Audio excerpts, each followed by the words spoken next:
여러분 혹시 엉킨 실타래를 풀어보신 경험이 있으십니까? 네. 여러분 무작정 엉킨 실타래를 풀려고 노력하다가 도리어 더 실타래가 엉켜지는 경험도 해보신 분이 계실 거예요. 실타래를 풀려고 여러 방향으로 함부로 실을 당기다 보면 여러분 그 매듭이 더 단단하게 돼서 그 실타래를 풀기가 어려워집니다. 그래서 실타래를 풀기 위해 해야 될 일이 있는데 그것은 무엇이냐면 실의 끝을 찾는 거예요. 이 뭉쳐진 실타래의 실의 끝을 뭐라고 부르냐면 실마리라고 부르는 거예요. 그래서 여러분 실마리를 잘 찾아야지 실타래를 풀 수 있는 것입니다. 여러분 우리가 사는 인생에는 관계라는 것들이 끊임없이 존재합니다. 가정 안에선 부부관계가 있고 자녀와 부모 간의 관계가 있고 교회에 와서도 여러분 믿음의 성도들 간의 관계가 있고 목회자와 성도들 간의 관계가 있죠. 직장에서도 학교에서도 우리는 이웃과 끊임없는 관계 속에 살아갑니다. 근데 이 관계도 여러분 평화롭고 좋을 때도 있지만 어떨 때는 실타래처럼 꼬여질 때가 있습니다. 그래서 나 요즘 인간관계가 꼬였어 이런 표현을 쓰기도 하죠. 여러분 인간관계가 꼬이는 건 어쩔 수 없어요. 서로가 생각이 다르고 상황이 다르고 여러 가지 상황 속에서 서로 간에 오해가 생기기도 하고 갈등이 생길 수 있는 것입니다. 부부 간에 싸우지 않는 부부가 없고 여러분 문제 없는 부모 자녀 간의 관계가 없습니다. 또한 여러분 교회 안에도 아무 갈등과 문제가 없는 교회는 존재하지 않아요. 문제는 무엇이냐면 그렇게 엉켜지고 꼬여져 있는 인간관계를 어떻게 풀어내느냐 하는 것이 훨씬 더 중요한 것입니다. 제가 사역을 하나님께서 하시면서 은혜를 주셔서 좀 일찍 담임 목회를 하게 되다 보니까 장례식 인도하는 경우도 꽤 있지만 주례를 인도하는 경우도 많이 있습니다. 올해도 달라스에서 목회했던 교회의 청년들이 한 6명 정도가 결혼해요. 교회 안에서 있었던 청년들이. 근데 미국에 있는 청년들은 가족이 부모님이 한국에 있으면 미국에서도 결혼을 하고 한국에서도 결혼식을 하는 경우가 있습니다. 그래서 제가 2주 뒤에도 전주에 가서 주례를 하나 해야 되고 또한 한 달 있으면은 또 여의도 쪽에 가서 주례해야 되는 커플이 둘 있어요. 그래서 어쨌든 주례를 할 때 제가 요즘에는 한국도 그렇지만 미국도 주례를 길게 못 하잖아요. 주례하면은 그런 얘기 하더라고요. 목사님 주례해 주시고 혼인 선서해 주시고 예물 교환까지 해 주시는데 6분 안에 해 주셔야 됩니다. 이렇게 얘기해요. 예, 그러니까 시간 맞춰 해 줘야 되니까 할 말 다 못 하니까 그 전에 보통 한 달 시간이 있으면 일주일에 한 번씩 4번에서 한 달간 결혼 예비 학교 같은 것들을 부부들이 저하고 같이 갖기도 하고 시간을 갖는데 그럴 때 제가 이야기해 주는 게 있어요. 앞으로 결혼해서 함께 살아간다는 거는 행복하고 좋을 것 같이 생각하지만 반드시 많은 갈등들이 올 거다. 부부간에 갈등이 없는 부부가 없고 또 자녀가 나면 자녀하고의 여러 가지 갈등이 있을 텐데 그때 그런 이야기를 해요. 안 싸우려고 노력하는 것이 아니라 그런다고 안 싸울 수 있는 게 아니라 잘 싸우려고 노력하고 그리고 잘 화해하려고 노력하는 게 필요하다. 여러분 저는 믿음의 삶 안에서 관계가 참 중요하다는 이야기를 생명의 삶에서 했던 거 기억나시나요 여러분? 서론을 할 때 우리 신앙의 가장 중요한 것이 관계라고 그랬어요. 그래서 특별히 누구하고의 관계가 먼저 중요해요? 하나님과 나하고의 관계가. 그리고 그 다음으로 중요한 게 뭐예요? 내 이웃과의 관계. 아내, 남편, 자녀, 이웃, 형제, 자매하고의 관계가 중요합니다. 근데 이 두 관계는 여러분 함께 연결되어 있다고 그랬었어요. 그래서 우리가 부부간에 문제가 생기면 여러분 그거는 부부만의 문제로 끝나지 않습니다. 하나님의 은혜도 가로막히기 시작돼요.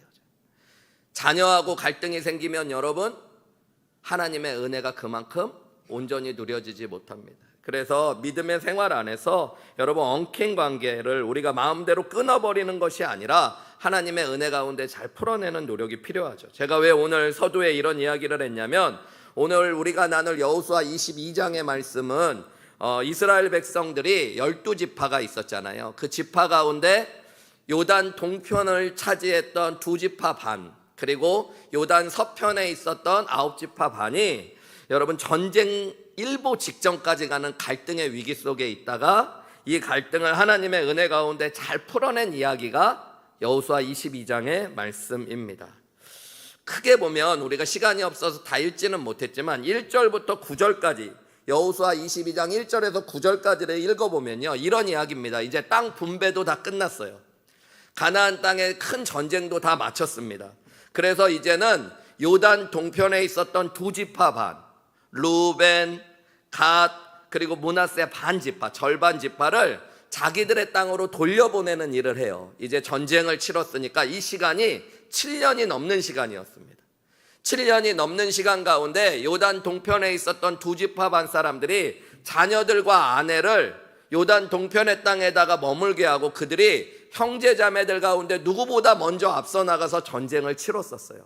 언약하고 약속한 대로 그들이 이 전쟁을 치르고 이제 그 일들이 끝났기 때문에 수고하고 애썼던 요단 동편을 차지하게 됐던 두 지파 반의 형제들에게 전리품도 주고요, 그 다음에 축복 기도를 해주면서 그들을 떠나보내는 이야기가 1절부터 9절까지의 이야기예요. 그런데 문제가 바로 생겨집니다. 그들이 가고 나서 얼마 지나지 않아 오늘 10절 말씀 한번 소리내서 같이 읽어볼까요? 시작. 루벤 자손과 므낫세 반 지파가 가나안 땅 요단 언덕가에 이르자 거기서 요단가에 제단을 쌓았는데 보기에 큰 제단이었더라. 그들이 요단 서편에서도 너무 잘 보이는 언덕 위에다가 요단강가 언덕 위에다가 큰 제단을 쌓았대요. 여러분, 이 제단이라고 번역된 것은 번제단을 의미하는데요. 이 번제단은 원래 어디에만 있어야 되냐면 성소에만 있어야 됩니다. 아직 성전이 지어지지 않았기 때문에 성소에만 있어야 돼요. 그런데 우리 여호수아의 말씀 쭉 읽으면서 살펴봤지만 지금 이스라엘 백성들의 성소가 어디에 있냐면 실로라는 데 있습니다. 실로라는 성소에 번제단이 하나가 있었는데 동편으로 갔던 두 지파 반의 이스라엘 백성들이 언덕 위에다가 자기들만의 성소를 만들어 버린 거예요. 번제단을 만들어 버린 거예요. 성소가 아니라 번제단을 만들어 버린 것입니다. 이것을 봤던 서편 사람들의 마음이 어땠을까요? 야, 저놈들 봐라. 한마디로 이제는 자기들끼리 예배 드린다고 하는 거 아니야? 그리고 보면은 모양은 똑같은데 크기는 훨씬 크게 지었어요. 그러니까 이제 저 사람들이 우리와 한 민족으로 존재하지 않으려고 그러고 요단강 저편에서 자기들끼리 예배하고 자기들끼리 신앙생활을 하면서 나라가 둘로 쪼개지겠구나라는 생각을 하게 된 것입니다. 뿐만 아니라 출애굽기에 보면 출애굽기 23장 17절에 하나님께서 성소는 하나밖에 없어야 되고 이스라엘 백성들은 1년에 3차례 의무적으로 성소에 모여 하나님께 제사를 지내도록 해놨었어요. 그러니까 요단 서편에 있었던 이스라엘 백성들이 볼 때 이것은 반역의 행위였고 자신들의 국가를 세운다고 오해할 만한 일들이었죠. 그래서 12절에 보면 그들이 이렇게 했어요. 우리 같이 읽어볼까요? 시작. 이스라엘 자손이 이를 듣자 곧 이스라엘 자손의 온 회중이 실로에 모여서 그들과 싸우러 가려 하니라. 어떻게 하기로 했대요? 이제 싸우자고 한 거예요. 야, 전쟁해야겠다. 저놈들 버릇을 바짝 고쳐놔야겠다. 이렇게 하면서 이 민족 상잔의 비극이 일어날 만한 일들이 생긴 거죠. 요단 동편과 서편이 나뉘어져 이스라엘 백성이 전쟁을 하게 될 수 있는 지금 위기 가운데로 간 것입니다. 여러분, 결국 어떻게 됐을까요? 이스라엘은 전쟁을 하고 피를 흘렸을까요? 결론 말씀 33절 말씀도 읽어볼까요? 시작. 그 일이 이스라엘 자손을 즐겁게 한지라. 이스라엘 자손이 하나님을 찬송하고 르벤 자손과 갓 자손이 거주하는 땅에 가서 싸워 그것을 멸하자 하는 말을 다시는 하지 아니하였더라. 어떤 일이 일어났고요, 그것을 그들이 기쁨으로 받아들이면서 하나님을 찬송했고요, 그리고 다시는 서로 싸우고 전쟁하고 상대방을 멸하자는 말을 하지 않기로 결심했다. 그러니까 평화가 찾아오고 이 엉킨 실타래를 잘 풀었다는 이야기입니다. 오늘 본문의 말씀을 저와 여러분이 그런 눈으로 살펴보면서 믿음의 형제자매들이 갖게 되는 여러 가지 오해와 갈등의 문제를 믿음 안에서 어떻게 풀어냈는지 이스라엘의 이야기를 본보기 삼아서 오늘 저와 여러분들도 하나님께서 우리 안에 있는 여러 가지 갈등과 오해를 풀어낼 수 있는 은혜를 또 깨닫게 하시는 축복이 있었으면 좋겠고요, 그 은혜로 여러분들 안에 있는 엉켜져 있는 실타래가 잘 풀어지는 놀라운 은혜가 있으시기를 주님의 이름으로 축원합니다. 여러분, 하나님의 말씀을 하나님의 말씀으로 들으려고 하셔야 돼요. 왜 하필 하나님이 오늘 금요일 날 나를 이 자리에 오게 하셔서 이런 말씀을 듣게 할까 생각하면서 여러분 말씀을 들으셔야 돼요. 가정 안에, 교회 안에, 직장 안에, 이웃 안에, 친지들 안에 혹시 풀어야 될 갈등의 문제가 있지 않은지, 하나님이 오늘 말씀을 통해서 그 관계를 어떻게 회복시키시기 원하는지 여러분 질문하면서 들으시는 귀한 은혜가 있으시기를 주님의 이름으로 축원합니다. 여러분, 첫 번째로는 오해가 있지는 않는지 잘 살펴보아야지 문제를 해결할 수 있어요. 저를 한번 잘 따라해 보실까요? 오해의 요소가 있는지 잘 살펴보아야 합니다. 여러분, 많은 관계의 문제와 갈등은 오해 때문에 생기는 경우가 많이 있습니다. 오해가 결국 갈등이 되어지고 서로를 미워하고 죽이는 일까지 나아가게 되는 경우가 너무너무 많은 거죠. 여러분, 근데 오해를 안 하면 좋은데 오해를 하는 것이 인간의 본성 같은 겁니다. 인간은 성급한 판단을 내리기 쉬운 존재들이고요, 또 자신은 항상 객관적으로 생각한다지만 내가 하는 생각은 아무리 객관적으로 생각해도 뭐예요? 주관적인 생각이기 때문입니다. 오늘 본문의 말씀을 한번 보면요, 여러분 10절, 11절, 12절을 한번 제가 읽어볼게요. 루벤 자손과 므낫세 반 지파가, 그러니까 요단 동편에 있는 두 지파 반을 의미하고요, 여기 갓 지파는 일부러 넣지 않은 거예요. 대표적으로 가나안 땅 요단 언덕가에 이르자 거기서 요단가에 제단을 쌓았는데 보기에 큰 제단이었대요. 그러니까 이건 보기에라는 건 누가 보았다는 얘기일까요? 요단 서편의 사람들이 이것을 보았다는 걸 강조하는 거예요. 11절, 이스라엘 자손이 들은즉, 들었대요. 또 이르기를 루벤 자손과 갓 자손과 므낫세 반 지파가 가나안 땅의 맨 앞쪽 요단 언덕과 이스라엘 자손에게 속한 족에 제단을 쌓았다 하는 이야기를 누군가로부터 듣게 된 거예요. 근데 아마 이 이야기는 여러분 요단 동편에 있는 사람들에게 들은 이야기가 아니었을 겁니다. 요단 서편에 사는 사람들 가운데 요단강 가까이 갔던 사람들, 아니면 그쪽에 사는 사람들이 이것을 보고 온 이스라엘 백성들에게 전해준 이야기를 하고 있는 거예요. 12절 말씀에 보면 이스라엘 자손이 이를 듣자 곧 이스라엘 자손의 온 회중이 실로에 모여서 그들과 싸우러 가기로 결정했대요. 여러분, 여기에 보면 보았다, 들었다라는 말이 나오죠. 여러분, 이스라엘 백성들은 그들의 편에서 생각하고 보고 들었다는 것들을 의미해요. 한마디로 요단 동편에 있는 사람들에게 이야기를 들은 것이 아니라, 그들이 보여주는 것을 본 것이 아니라 자기들의 입장에서 보고 자기들이 하는 이야기를 듣고 그리고 나서 결정을 한 거예요. 뭐 하기로? 싸워야겠다고. 그들과 싸우고 그들을 멸해야겠다라고 생각한 거죠. 여러분, 이것이 오해를 낳는 겁니다.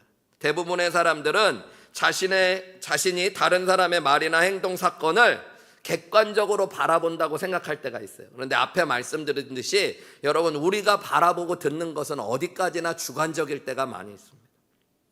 우리는 다 여러분 색안경을 끼고 틀과 프레임이라는 것들을 가지고 무언가를 보고, 그래서 오해하기 쉬운 존재라는 것들을 이해하셔야 돼요.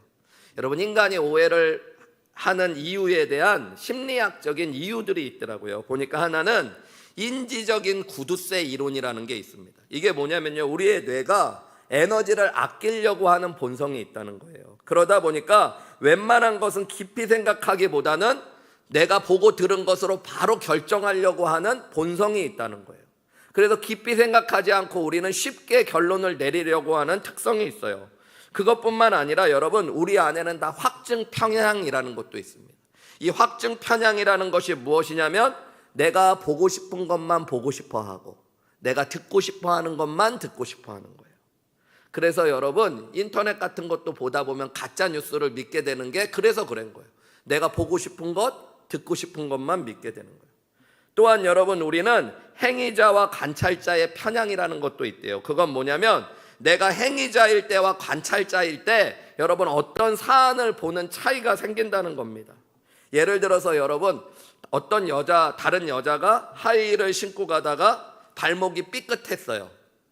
여러분, 그러면 다른 사람이 그렇게 하이힐을 신고 가다가 보도에서 삐끗하는 걸 보면 우리는 이렇게 생각할 때가 있습니다. 잘 걷지도 못하면서 왜 저렇게 높은 구두를 신고 다니는지 모르겠어, 이렇게 생각해요. 그런데 내가 하이힐을 신고 가다가 보도에서 딱 걸려가지고 다리가 삐끗하면 뭐라고 생각해요? 길이 왜 이 모양이야? 이렇게 생각하죠. 예, 이게 바로 여러분 똑같은 일을 보지만 내가 관찰자일 때와 내가 행위자일 때 우리는 전혀 다른 판단을 하는 거예요. 인간은 다 그런 거예요. 한마디로 여러분, 인간은 오해하기 쉬운 존재라는 겁니다. 문제는 뭐냐면 어떤 사람들은 자기가 되게 대단한 줄 알고 나는 절대 오해 안 해, 이런 사람이 있어요. 나는 다 알아. 목사님의 마음도 다 알고 요즘 목사님이 나를 좀 싫어하는 것 같아. 자기가 그렇게 생각을 결론을 내버리고 나면 자기가 다 알고 맞다고 생각해요. 아닌 경우가 많거든요. 여러분, 참 다행인 것은 전쟁을 하기 전에 가나안 땅, 이 요단 서편에 있었던 9지파 반의 사람들이 무엇을 하기로 했냐면요, 여러분, 진상조사단을 만들어 파견합니다. 우리 13절과 14절 소리내서 읽어볼까요? 시작. 이스라엘 자손이 제사장 엘르아살의 아들 비느하스를 길르앗 땅으로 보내어 르우벤 자손과 갓 자손과 므낫세 반지파를 보게 하되 이스라엘 각 지파에서 한 지도자씩 10 지도자들을 그와 함께 하게 하니 그들은 각기 그들의 조상들의 가문의 수령으로서 이스라엘 중에서 천부장들이라. 여러분, 밑에 1000명 이상의 남자들을 거느리고 있었던 지도자들, 그러니까 당시 각 지파에 가장 영향력 있었던 사람들 10명을 10개, 9지파 반이니까 10개의 지파마다 한 명씩의 지도자들을 뽑고 그 대표로는 제사장 비느하스를 삼아가지고 요단 동편의 사람들을 직접 보내서 그 사람들이 이야기를 듣고 보게 하기로 결정했다는 거예요. 여러분, 이 일을 얼마나 중요하게 여겼는지를 알 수 있는 건 아무나 뽑은 것이 아니라 이스라엘의 가장 중요하고 영향력 있는 사람들을 뽑아서 그들이 이 문제를 자세히 보고 관찰하도록 했다라고 이야기하고 있는 겁니다. 왜 그랬을까요? 서쪽 이스라엘의 사람들, 특별히 여호수아의 입장에서 봤을 때 혹시 우리가 놓치고 있는 게 있지는 않을까? 잘못 오해하고 있는 부분은 없을까? 좀 더 신중하게 결정하고 생각해야 되지 않을까? 라는 생각을 하면서 여러분, 이 문제를 자세히 조사해 보기로 결정했다는 거예요. 여러분, 이것이 너무너무 중요한 겁니다. 인간관계 속에서 무언가 오해가 생겼을 때 여러분, 내가 누군가와 갈등이 생기고 문제가 생겼을 때 내가 생각하는 것이 다 맞다라고 생각하지 마시고 눈에 보이는 것만 보고 당사자의 이야기도 듣지 않고 다른 사람의 이야기, 그런 것들만을 듣고 성급하게 판단하고 오해하고 있지 않은지 생각해 보셔야 돼요.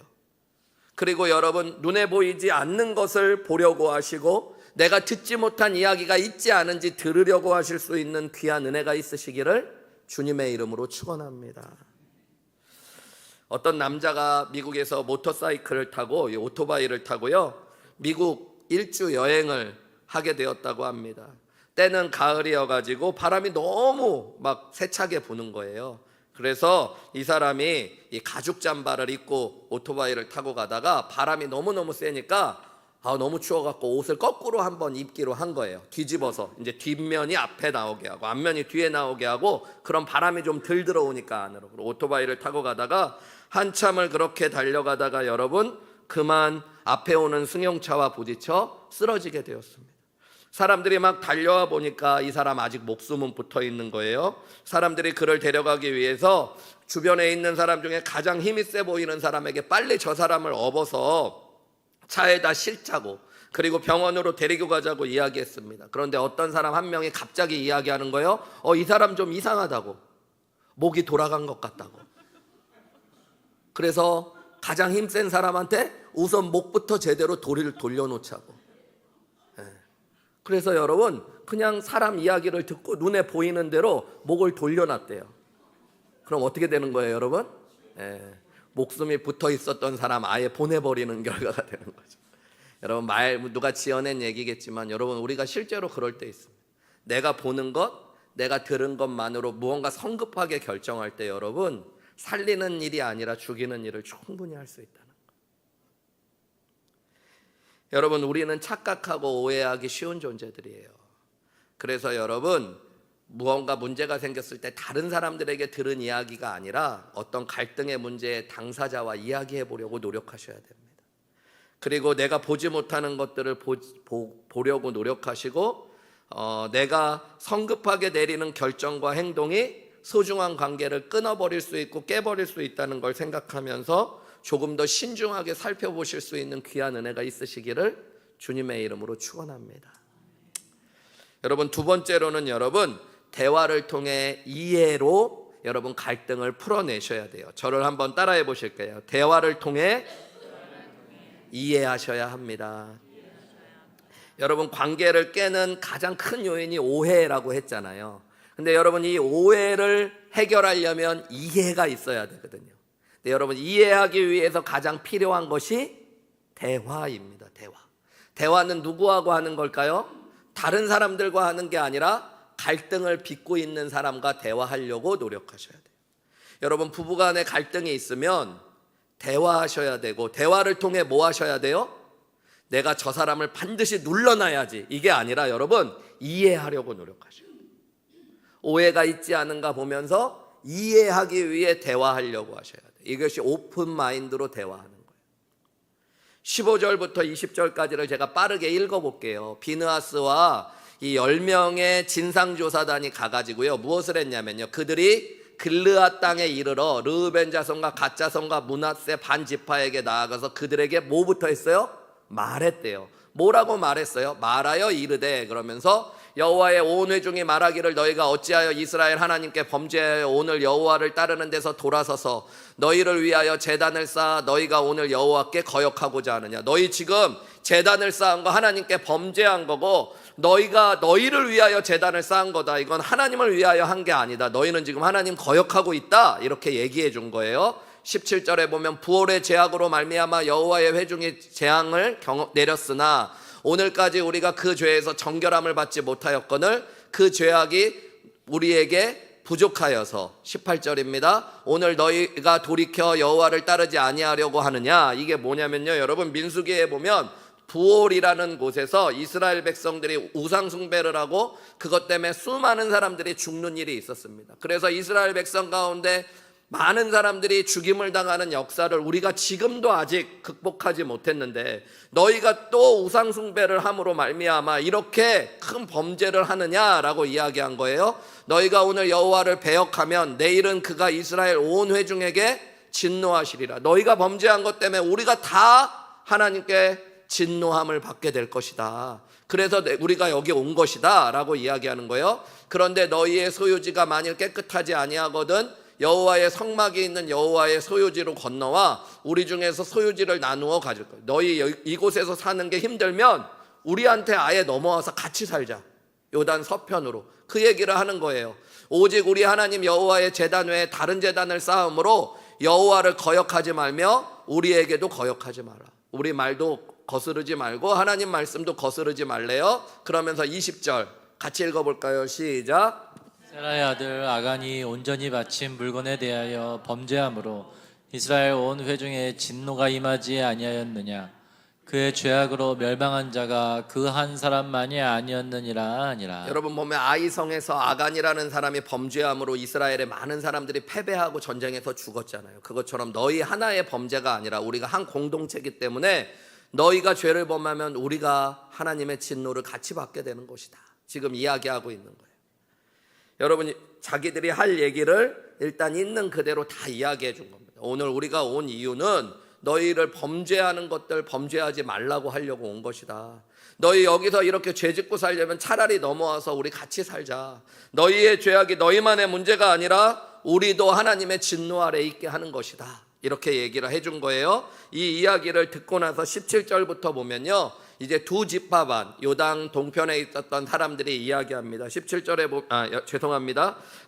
그들이 이야기를 듣고 나서요 21절부터 24절까지 이 요단 동편에 있는 지파들이 이야기합니다. 르우벤 자손과 갓 자손과 므낫세 반 지파가 이스라엘의 천천의 수령들에게, 천부장들에게 대답하여 이르되, 전능하신 자 하나님 여호와, 전능하신 자 하나님 여호와께서 아시나니. 두 번이나 전능하신 하나님 여호와를 이야기해요. 하나님께 맹세하고 하나님이 아신다라고 이야기하는 거예요. 이스라엘도 장차 알게 될 텐데 이 일이 만일 여호와를 거역함이거나 범죄함이거든 주께서는 오늘 우리를 구원하지 마시옵소서. 세게 나오죠. 이거 우리가 하나님께 범죄한 거라면 우리가 하나님 앞에서 벌 받아도 된다, 구원받지 않아도 된다, 이렇게 이야기하고 있는 거예요. 그러면서 23절에 우리가 제단을 쌓은 것이 돌이켜 여호와를 따르지 아니하려 함이거나 또는 그 위에 번제나 소제를 드리려 함이거나 또는 화목제를 드리려 함이거든 여호와는 친히 벌하시옵소서. 우리가 만약에 이 제단을 쌓은 것이 여기 위에서 실제로 제사를 드리려고 한 것이었으면 우리가 벌 받아야 된다라고 이야기하는 거예요. 이거 제사 지내려고 쌓은 것이 아니라고 이야기하는 거예요. 24절 말씀, 우리가 목적이 있어서 주의하고 이것이 행하였대요. 우리가 목적이 있었기 때문에 생각 없이 한 게 아니라 생각하고 신중하게 한 일이 이것이래요. 그게 무슨 목적이었냐면 곧 생각하기를 후일에 시간이 많이 지나가고 나서 너희의 자손이 요단 서편에 사는 자손들이 우리 요단 동편에 사는 자손들에게 후손들에게 말하여 이야기를 너희가 이스라엘 하나님 여호와와 무슨 상관이 있냐? 야 너희는 우리랑 강 건너 사는 사람들인데 너희가 왜 여기 와서 예배드리냐? 이런 이야기 할까 봐에 대한 두려움이 있었다는 거예요. 그래서 25절에 보면요. 그래서 우리가 후대들에게 같은 하나님을 섬기고 있다는 것들을 서로 보여주기 위해서 이 제단을 쌓은 것이라고 이야기하는 겁니다. 한마디로 여러분, 생각 없이 한 일이 아니라 생각 있이 한 일이에요. 이것은 제사를 드리려고 한 것이 아니라 우리가 하나님을 잊지 않고 기억하며 한 하나님을 섬긴다는 걸 보여주기 위해 만든 것이라는 거예요. 요단 서쪽 사람들을 어느 시간이 지나갔을 때 요단 서쪽 사람들이 자신들을 한 민족으로 보지 않고 우리가 너희와 무슨 상관이 있냐라고 이야기할 때 우리는 한 하나님을 섬긴 한 형제 자매라는 것들을 증거로 보여주기 위해서 성소의 제단과 같은 모양의 제단을 만들었어요. 그러니까 이 제단은 뭐 하기 위한 제단이에요? 보여주기 위한 제단.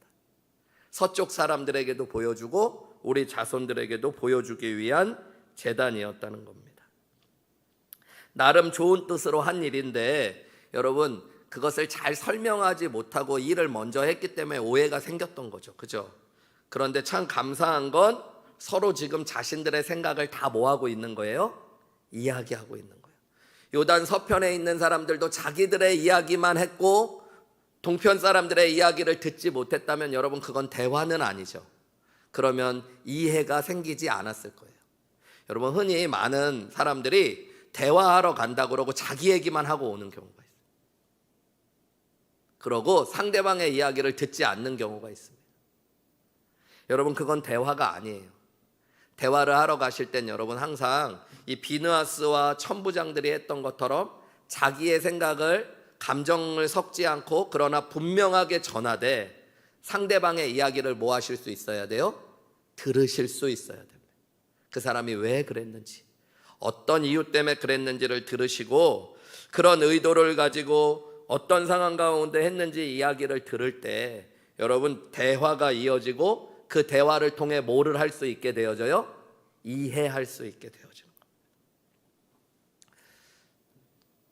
저와 저희 아내는 어렸을 때부터 같은 동네에서 자랐어요.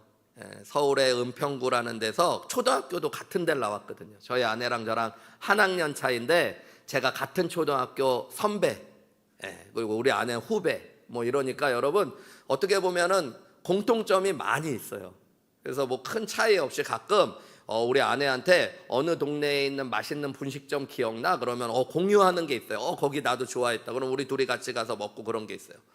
여러분, 근데 부부가 전혀 다른 동네에서 살다가 결혼하는 분들도 많잖아요. 그죠? 흔히 이야기하듯이 경상도에 사시던 남자분과 전라도에 사시던 여자분이 결혼하시면 순대를 초장에 찍어 먹냐, 쌈장에 찍어 먹냐 싸우기도 하고.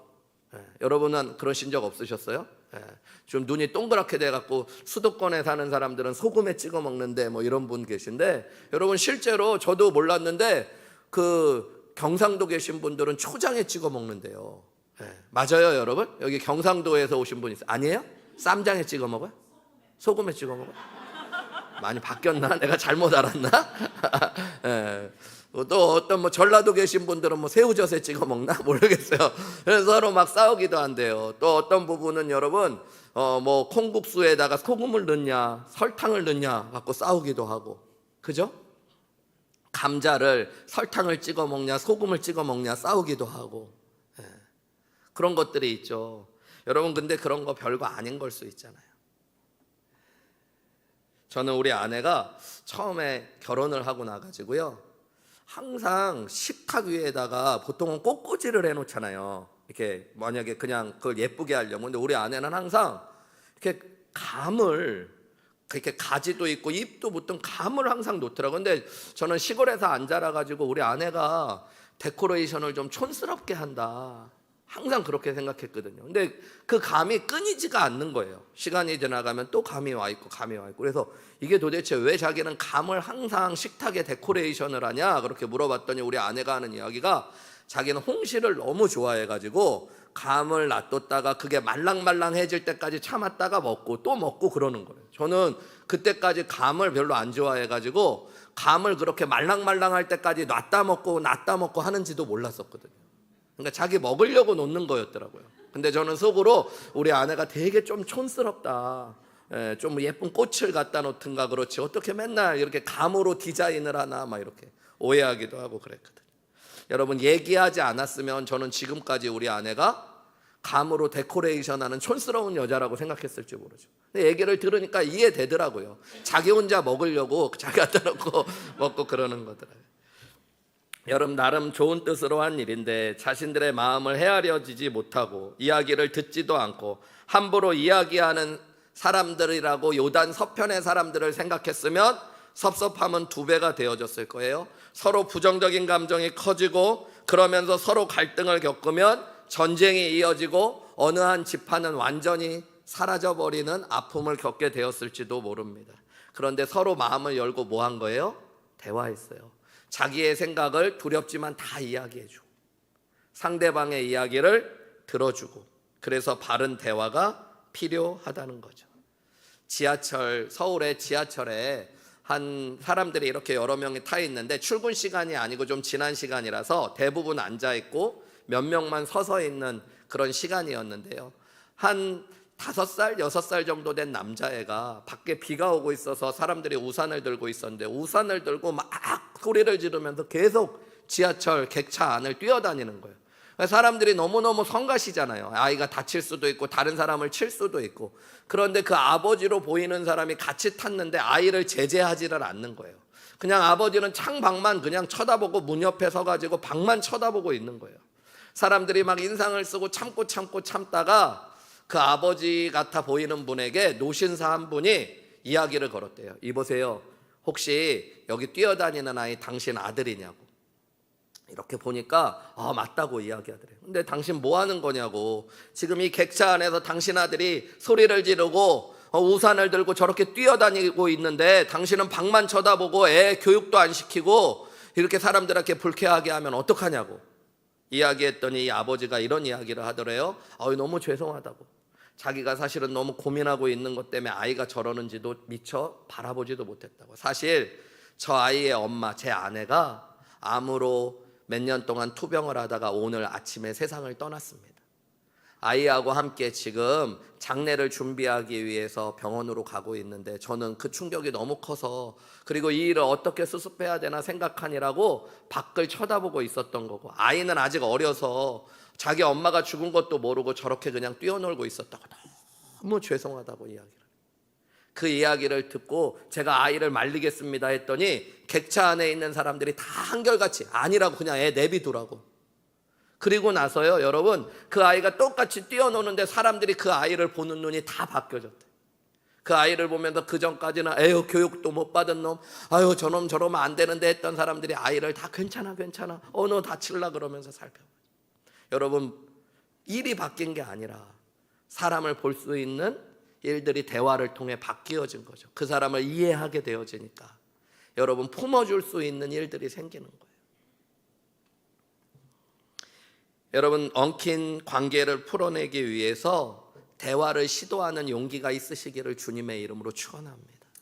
그리고 여러분 내 이야기만을 하는 것이 아니라 상대방의 이야기를 들으실 수 있는 귀한 은혜가 있으시기를 주님의 이름으로 축원합니다.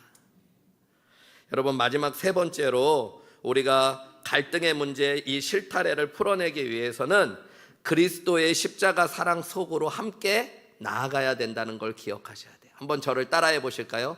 그리스도의 십자가 사랑 속으로 나아가야 합니다.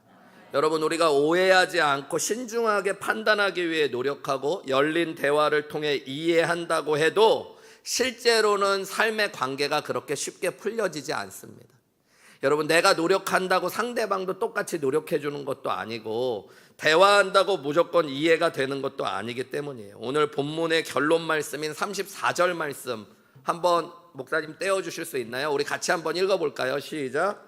르벤 자손과 갓 자손이 그 제단을 에시라 불렀으니 우리 사이에 이 제단은 여호와께서 하나님이 되시는 증거라 함이었더라. 우리가 이제 싸우지 않고 하나 되었다는 증거, 그리고 우리가 서로 하나님이 나의 하나님 되신다는 증거로 이 제단이 있다라고 그러면서 이 제단을 에시라고 불렀대요. 여러분 이 에시라고 부른 이유는 여호와께서 우리의 하나님이 되신다라는 고백을 했다는 겁니다. 여러분 이 제단이 뭐였어요? 번제단이죠. 여러분 번제단이 뭐 하는 거예요? 가축을 죽이고 피 흘려서 하나님 앞으로 나아가는 곳입니다. 우리의 죄악과 아픔을 처리하고 하나님과의 관계를 회복하기 위해 피 흘림과 죽음의 자리가 바로 번제단의 자리예요. 그리고 여러분 이 번제단이 신약 성경으로 보면 누구를 예표하고 있어요? 예수 그리스도의 십자가를 예표하고 있는 겁니다. 하나님의 어린 양, 세상 죄를 지고 가는 하나님의 어린 양인 예수님이 십자가에 못 박혀 죽으심으로 여러분 우리가 하나님과 화목되는 길을 얻게 되었는 줄 믿습니다. 그리고 에베소서와 신약 성경의 말씀에 보면 그 십자가는 하나님하고의 관계만을 풀어낸 것이 아니라 여러분 다른 사람과의 막힌 담도 헐어내셨다라고 이야기하고 있습니다.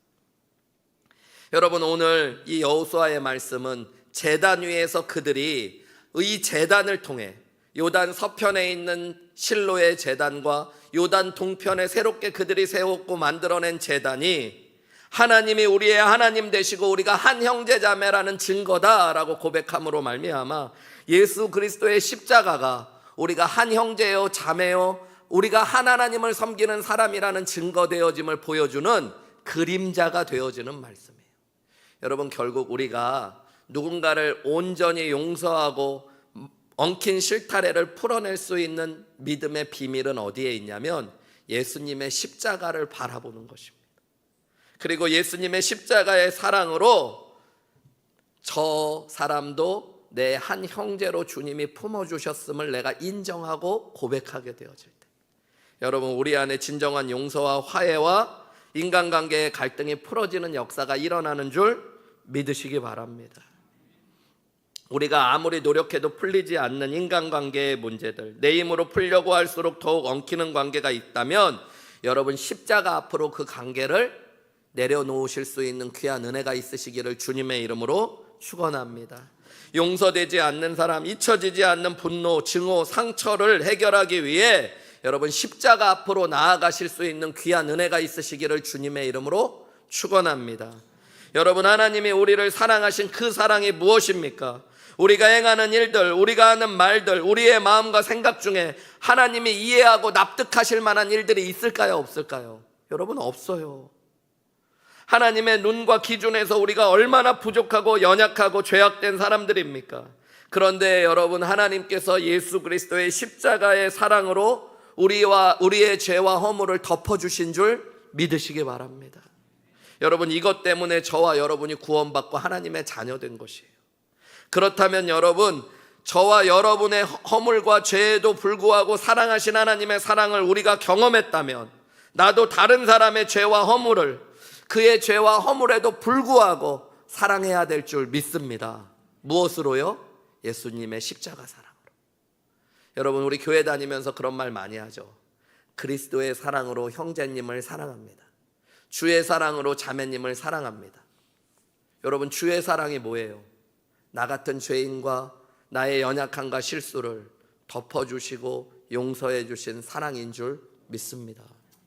여러분, 말로만 사랑한다고 하지 마시고 내가 주의 사랑으로 사랑한다라고 고백할 때 예수님의 십자가 앞에서 이해하고 용납할 수 없는 당신을 내가 용납하겠습니다 라고 고백하실 수 있는 귀한 은혜가 있으시기를 주님의 이름으로 축원합니다. 진짜인지 아닌지는 몰라요. 그런데 여러분, 미국에 가서 많이 들었던 미국 목사님들이 하는 설교 가운데 그런 이야기를 들었어요. 미국에 보면 여러분, 특별히 여러 50개의 주가 있는데 그 중에 기독교가 가장 강하고 가장 번성한 지역이 침례교가 발달한 지역들입니다. 미국엔 침례교회가 제일 크기 때문에. 그래서 이 남쪽에 그 플로리다부터 해가지고 텍사스, 애리조나 이런 데까지 오는 지역을 바이블 벨트라고 불러요. 그 중에 가장 중심이 텍사스입니다. 텍사스. 그래서 텍사스에는 여러분, 미국의 제일 큰 침례교회들이 모여 있어요. 그 중에 가장 유명한 목사님이 한 분 계십니다. 달라스 제일 침례교회를 목회하셨던 목사님이신데, 이분이 한 번은 우연히, 이제 미국 사람들은 사냥도 좋아하거든요. 이 남쪽에 있는 목사님이 사냥을 좋아하는 목사님이 사냥을 하다가 우연히 실수로 사람을 죽이는 실수를 했대요. 그리고 그 일이 밝혀지면서 교회가 고민을 하게 된 거예요. 목사님을 어떻게 해야 되냐. 목사님이 고인은 아니지만 살인을 하게 됐는데 목사님을 내쫓아야 되냐, 사임시켜야 되냐, 뭐 어떻게 해야 되냐 막 고민하고 그럴 때 그 교회에 있는 안수 집사님들이 기도하고 고민하면서 목사님이 일부러 그러신 것이 아니라 실수로 그러신 거고, 우리 모두도 다 실수하고 죄악을 범할 수밖에 없는 사람이기 때문에 목사님이 진심으로 사죄하고 용서를 구하기 때문에 우리가 목사님을 품고 용서하기로 결단했다고 그래요. 그리고 그 젊은 목사님이 정말로 목회할 수 있도록 그 일들 때문에 힘들지 않도록 최선으로 도와줬다고 그래요. 그리고 나서 이 젊은 목사님은 강단에 설 때마다, 그 교회는 이제 맨 앞에 이렇게 안수 집사님들이 자리가 있어서 따로 같이 앉는데, 안수 집사님들을 볼 때마다 자기같이 허물 많고 죄인인 사람을 용서하신 하나님의 사랑을 날마다 그분을 보면서 경험하고 느끼고, 그 사랑으로 자기도 어떠한 교인도 품어내고 사랑하기로 결단하면서 아름답게 목회하고 결국 가장 귀한 사명을 감당할 수 있었다고 합니다. 여러분, 저는 우리 늘푸른교회 모든 성도님들이 증오와 오해와 미움과 상처의 피해자가 아니라 십자가를 통해 예수님께서 이미 이기신 승리를 통해 우리도 함께 그 십자가의 은혜로 관계 가운데서도 승리할 수 있는 귀한 은혜가 있으시기를 주님의 이름으로 축원합니다. 여러분, 전 진짜 몰라요. 저는 여러분이 과거에 누구랑 사이가 안 좋았는지 이런 거 잘 모릅니다. 여러분, 과거에 또 누구랑 어떤 일이 있어가지고 뭐 괴로웠고 이분하고 이분은 사이가 안 좋은데 조심해야지 이런 것도 저는 없어요. 여러분, 몰라요. 일부러 들으려고도 안 해요. 여러분, 그러니까 여러분, 저랑 같이 목회하는 동안에는 여러분, 제가 모르는 것처럼 예전에 있었던 갈등이 혹시라도 있었으면 오늘 없는 것처럼 완전히 그리스도의 십자가 앞에 내어놓으시고, 여러분, 하나님하고의 은혜의 통로를 열어놓으시는 귀한 축복이 여러분 가운데 있으시기를 주님의 이름으로 축원합니다.